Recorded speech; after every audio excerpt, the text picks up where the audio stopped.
اور ایک حدیث کے اندر نبی علیہ الصلوۃ والسلام نے 5 باتیں بتائیں، فرمایا کہ 5 گناہوں کی وجہ سے 5 سزائیں ملا کرتی ہیں، 5 خطائیں ہیں اور 5 پھر سزائیں ہیں۔ وہ کون سی ہیں؟ نبی علیہ السلام نے فرمایا 5 اعمال 5 خرابیوں کا ذکر کی وجہ بن جاتے ہیں۔ نمبر 1، جب کوئی قوم وعدہ خلافی کرتی ہے تو اللہ تعالیٰ ان کے دشمنوں کو ان کے اوپر مسلط کر دیتے ہیں۔ جب کوئی قوم وعدہ خلافی کرتی ہے تو اللہ تعالیٰ اس قوم کے دشمن کو اس کے اوپر مسلط کر دیتے ہیں۔ گویا جب تک قوم وعدہ خلافی نہ کرے، وعدے کی پاسداری کرے، دشمن مسلط نہیں ہو سکتا۔ اب دیکھیں ہم ہر طرف سے دشمنوں کے نظرے میں ہیں، من حیث القوم بھی اور من حیث الامہ بھی۔ کہیں وہ لوگ باقاعدہ ہتھیاروں کے ذریعے مسلمانوں کو شہید کر رہے ہیں، اور کہیں وہ ٹیکسیشن کے نظام کے ذریعے یا پابندیوں کے ذریعے یا اور بہت سارے معاملات کے ذریعے مسلمانوں کو ختم کر رہے ہیں، ان کی قوت کو ختم کر رہے ہیں۔ یہ کیوں ہے؟ اس کی ایک وجہ تو نبی علیہ السلام نے یہاں بتا دی کہ جب کوئی قوم وعدہ خلافی کرتی ہے تو اللہ تعالیٰ اس کے دشمنوں کو اس کے اوپر مسلط کر دیتے ہیں۔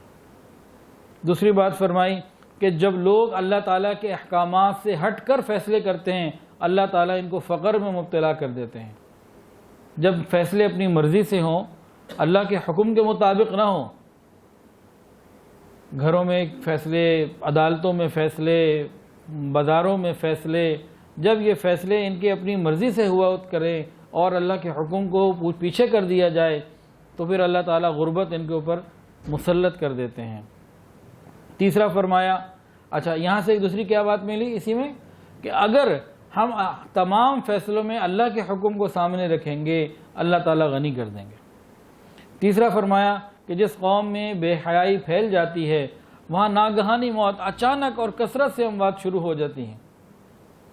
گویا اگر ہم حیا کو اپنا لیں تو یہ ناگہانی موت ختم ہو جائے، اور یہ ناگہانی موت اچانک جو آتی ہے، کبھی ٹرین کا حادثہ ہو گیا، کبھی کوئی بس کہیں گر گئی، کبھی کچھ کہیں کچھ، یہ بے حیائی کی وجہ بتائی گئی۔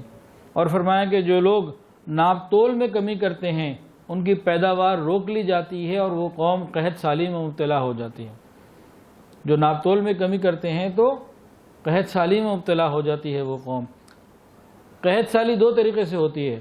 اس کا ایک طریقہ تو یہ ہے کہ غلہ ہی کم ہو یا نہ اگے، دوسرا یہ ہے کہ اگے تو صحیح لیکن اتنا مہنگا ہو کہ عام آدمی اس کو افورڈ ہی نہ کر سکتا ہو، اتنا مہنگا ہو جائے کہ اپنا اور اپنے بچوں کا پیٹ پالنے کے لیے اس کو بنیادی ضروریات بھی میسر نہ ہو، یہ بھی قحط سالی ہے۔ گویا اس کا مطلب یہ ہوا کہ اگر عوام ناپ تول پورا کرے تو قحط سالی ختم ہو جائے گی، چیزیں آسان اور افورڈیبل گنجائش میں آ جائیں گی اگر ناپ تول۔ اور یہ ناپ تول کس چیز میں ہوتا ہے؟